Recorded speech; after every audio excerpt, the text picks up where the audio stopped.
Good morning, everybody. This is the week before Thanksgiving break, and what we do at our school is we have parent-teacher conferences the first 2 days before the break. And something that I've done the last few years in my classroom is student-led conferences. I used to do the method where it was just the teacher and the parent sitting down talking about their child with the child, and the child wasn't even there. And I have seen some other teachers do student-led conferences where the student is actually in the room with them, and not only are they there, but they are actually leading the discussion. And I just thought that was a fantastic idea that I wanted to try it, so I tried it a few years ago and I've loved it ever since. So the couple weeks before conferences, what I do is I prepare the students to make sure that they are ready in order to lead the discussion. And that involves having them write an essay and doing a student self-reflection and preparing materials and stuff like that. And so I just wanted to make this video so that you can see what I do. And I know there's lots of different ways to do student-led conferences, but I'll just show you what I do, and maybe that might help you get some ideas on if you want to use it in your classroom. So take a look. Here's the example binder that I show them before we start preparing for them, and it has all the materials in it and stuff that they need in order to get ready for it. So I'll just walk you through all the details of it and what it looks like. So I begin the conversation by telling them that they are going to lead the conference rather than them just sleeping in at home while their parents are talking to their teacher at school. So at the beginning they're kind of like, what? I've never had to do that in the past. So it's something new that kind of puts them on edge, like, oh, what am I going to have to do? And so I explained to them that, you know, they need to be accountable for their own education, and this is something that is a big deal to their parents, especially since I'm at a private school and all the parents want to send their child here. So this is something that their parents take very seriously, so I expect the students to take it seriously too. So at this point, there are some students that are automatically nervous. There's some students that are automatically just fine with it, and there's some students that still don't really understand. So I explain to them step by step, you're going to come in with your parents and you are going to begin the discussion about your grades. You're going to read an essay to them, and their eyes are getting bigger and bigger as I go through the conversation. And while most of them are just fine with that, because a lot of them have really good relationships with their parents and they talk about how they're doing academically all the time, there's some students that are doing poorly and they are realizing that they really need to, you know, do a better job before they talk to their parents about their grades. So what they're going to do is they're going to write an essay, and that essay they're going to read aloud to their parents while they are here in class. So this is what the student-led conference essay prep form looks like. There's paragraph 1, 2, 3, 4, and 5. The first paragraph is obviously just an introduction, welcome to my student-led conference. And then paragraph 2, the student has to write about what they are learning in class. And I give them the first paragraph. All they have to do is copy it down just to kind of ease their nerves. So I tell them, yes, this is what you need to write, and I have a main thesis, which is what I will be doing today is telling you what I'm learning in class, showing you some of my work, my self-reflection, my grades, MAP results. MAP is the standardized test that we use at our school. Strengths and areas that I can grow. I will also set a goal for myself at the end. So that is encapsulating what it is that we're going to be doing at the conference. Paragraph 2 is what I'm learning in class. I give them the first sentence. First, I will tell you about some things that I've enjoyed learning in class. So they say a couple things that they enjoyed learning about. My largest project so far is the Island Map project. And what that is here's an example of one of the Island Map projects that my students have done. This is called Ice Cream Island. They have to make up their own island and learn about geography. And this student did awesome stuff like Rocky Road, which is actually a road, and stuff like that. And so that's a nice thing that the students can show their parents during the conference, because the parents haven't seen that yet, and they worked really hard on that, and most of them are really excited about how well they did. Then I also have a writing assignment that they can read for their parents, and so they talk a little bit about that in the paragraph, and then they show them. So and then the paragraph 3, how I'm performing and staying organized. So next I will show you my self-reflection form, my grades, and how I'm staying organized. So they explain about their overall feelings, about their effort and their grades, and how well they're staying organized and stuff like that. And this is usually the time when we go deeper into their grades, and I'll show you that in a second. Paragraph 4 is map results, so for the standardized tests, and goals for the rest of the year. So this is where we talk about what their strengths are, what their weaknesses are, and explain how they can improve. And then the last paragraph is a conclusion and thanks to the parents for coming. And I don't have the students do all of this at once. I have them do little bits at a time. So like the first day, I prepare them by talking about it, and then they just write paragraph 1. And then the next day, we talk about some things that they've enjoyed, and then they can write down their thoughts. And so we go little bits at a time, and so I tell them, okay, in your notebooks, start out by writing student-led conference essay. We just start out with a rough draft, and then they just write in pencil, and then they have this side by side so that they can write their draft. And then we go, day by day through each paragraph, and they write their draft. And then once their draft is done, then they will have time to transfer that onto a white sheet of paper, which they put in here and hole punch it so that it is ready to go, ready for them to read to their parents on conference day. On conference day, what it looks like is I have this script for the students. So student script for the student-led conference.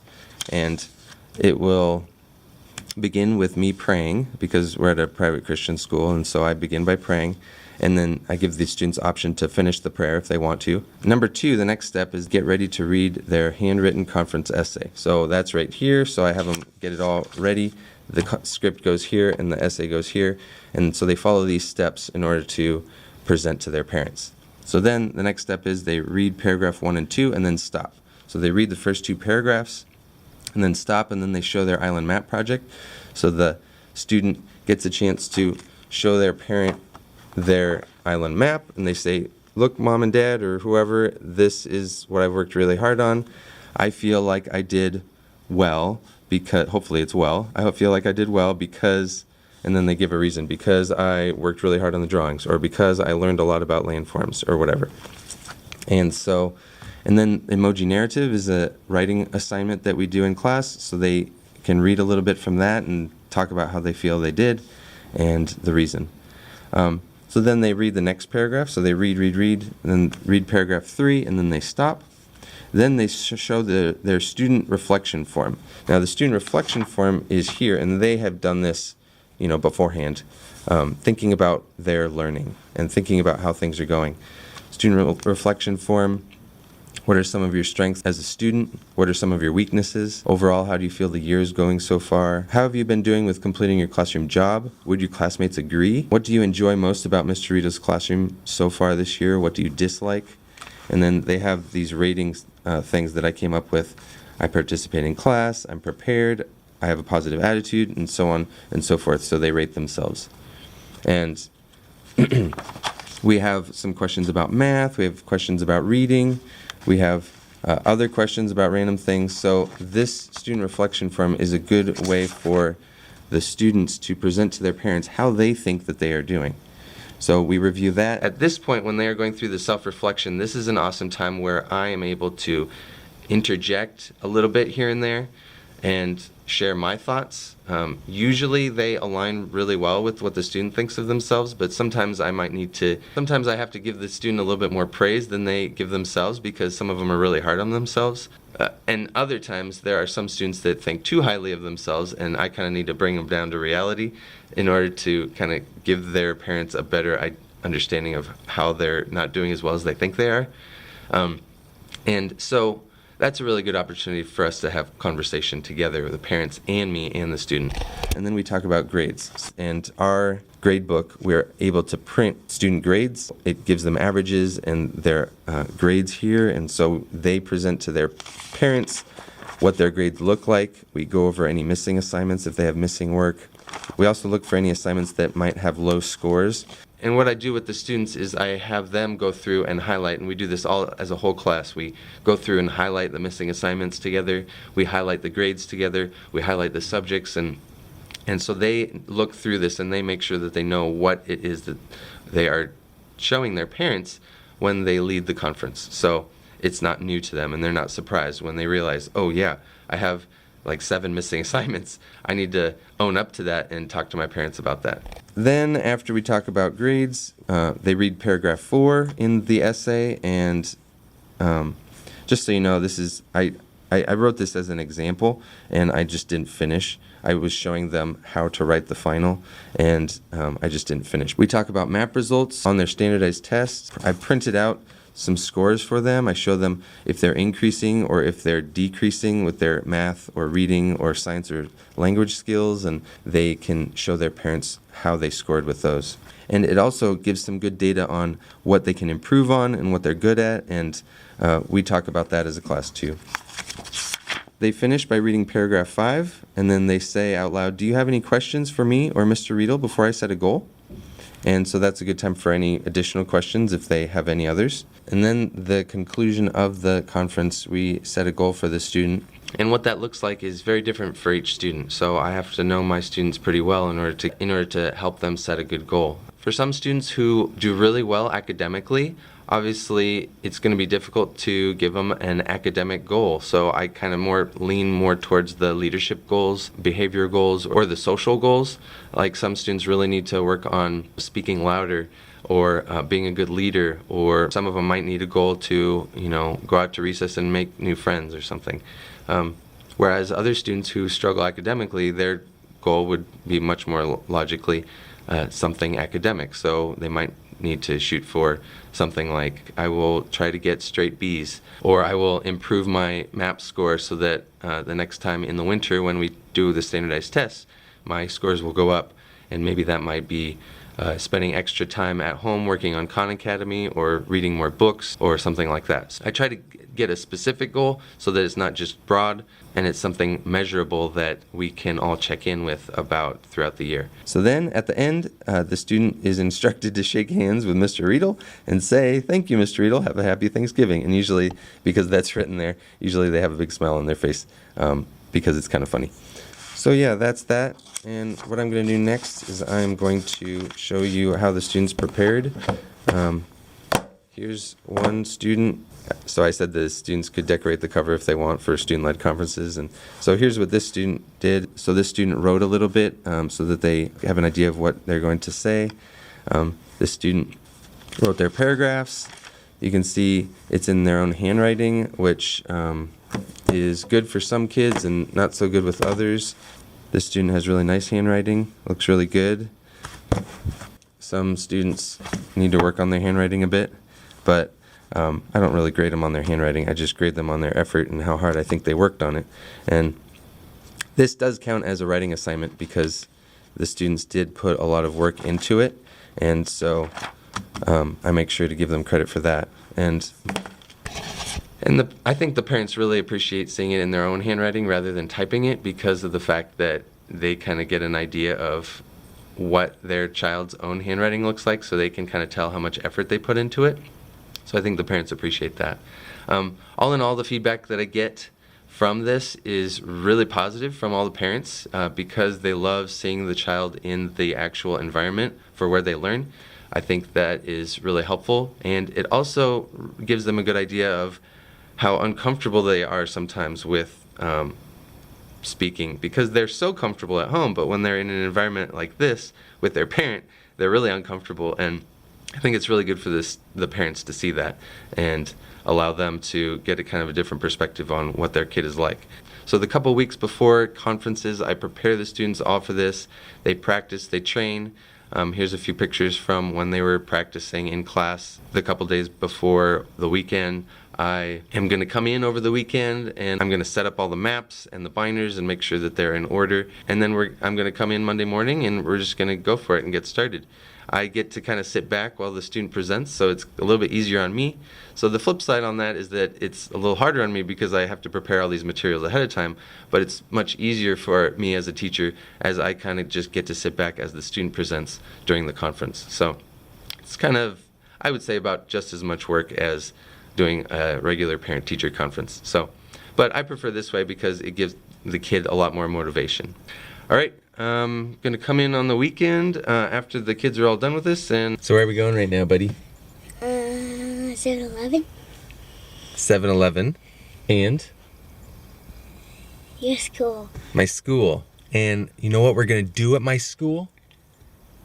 What? You don't know? I forgot. Oh, well, you're gonna help me set up the stuff for student-led conferences. Oh, yeah, I forgot. Are you excited? Yeah. Okay, good. I'm glad. I'll come. So we are going to kill two birds with one stone. We are going to... What the heck? What, you haven't heard that expression? That means we're going to do two things at once. We're going to kill two birds with one stone. That means like we take one rock and we throw it at a bird, but then we hit a second one at the same time. So that means we get two things done at once. So we're very efficient. So we're going to kill two birds with one stone, and we're going to go on our date. We're going to go to 7-Eleven, get goodies for us to eat and Slurpees for us to drink. And we're going to also go to school because I need to go because I need to prepare for student-led conferences tomorrow. You ready? Yeah. All right, go ahead and get in your seat. Let's go. Can you turn on music? Music's coming. What do you want to listen to?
Alright, so... Good, the ice cream cone. Yeah.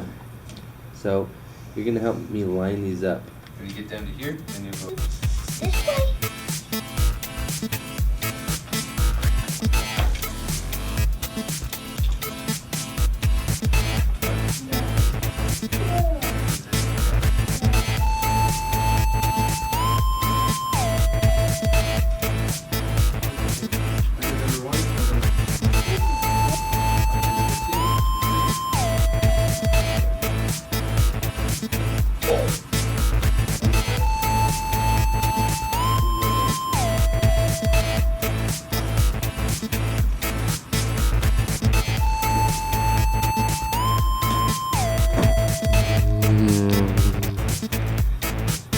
And then coming back.